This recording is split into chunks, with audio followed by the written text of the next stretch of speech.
Jadi untuk hari ini saya akan sharing ke kamu bagaimana kamu bisa melakukan investasi P2P lending di platform Akseleran. Jadi pertama, kamu bisa masuk langsung ke bagian aplikasi P2P-nya ini. Jadi untuk saya sendiri pribadi biasa melakukan banyak pantau apakah setiap hari ada kuota atau enggak.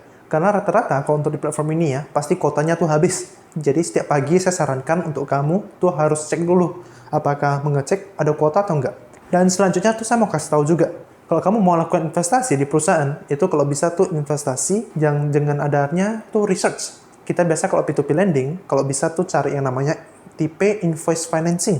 Itu kemungkinan untuk risikonya tuh akan lebih diminimalisir. Jadi kita harus bersifat konservatif.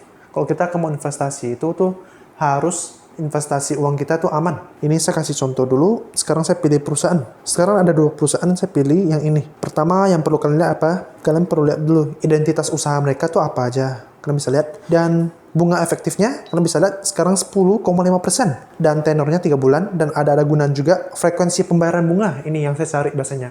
Saya pribadi tuh lebih suka setiap bulan tuh ada pembayaran ataupun passive income or cash flow dari perusahaannya gitu. Dan ini yang saya cari. Tipe agunannya invoice. Tujuan penggalangan dananya itu untuk invoice financing juga. Jadi untuk invoice financing tuh logikanya seperti apa? Saya sekarang kasih kamu kronologi contoh untuk saya pribadi bisnisnya. Kalau untuk macam saya kan ada grosiran. Jadi biasa kami kasih customer tuh kredit. Ada credit terms biasa antara 1 sampai 2 bulan. Jadi artinya produk misalnya saya sekarang jual untuk sticky note ini kasih ke customer A. Saya kasih terms of payment-nya 30 hari, dia harus bayar saya. Jadi, tapi kan pada semasa waktu itu, saya masih memerlukan dana untuk bisa membiayain operasional beban saya. Tapi saya udah bisa tahu nih, bahwa 30 hari kemudian, orang itu pasti membayar saya kembali. Betul gak? Karena dia mengutang saya mempunyai piutang terhadap dia. Setelah 30 hari, dia akan mengembalikan uangnya kepada saya. Itu namanya invoice financing. Oke, setelah itu kalian bisa memberikan pinjaman juga.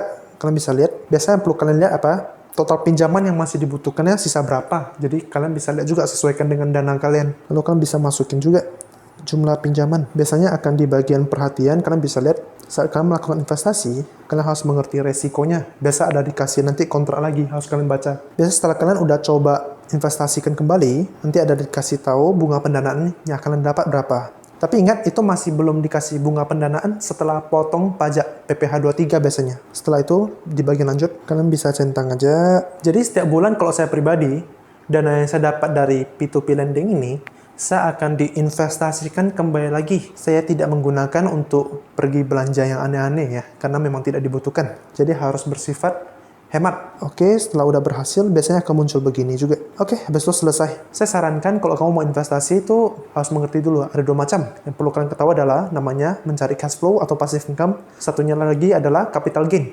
Kalau untuk P2P lending nih, murni untuk mencari cash flow. Jadi kamu harus bagiin dulu. Diversifikasi tipe investasi kamu.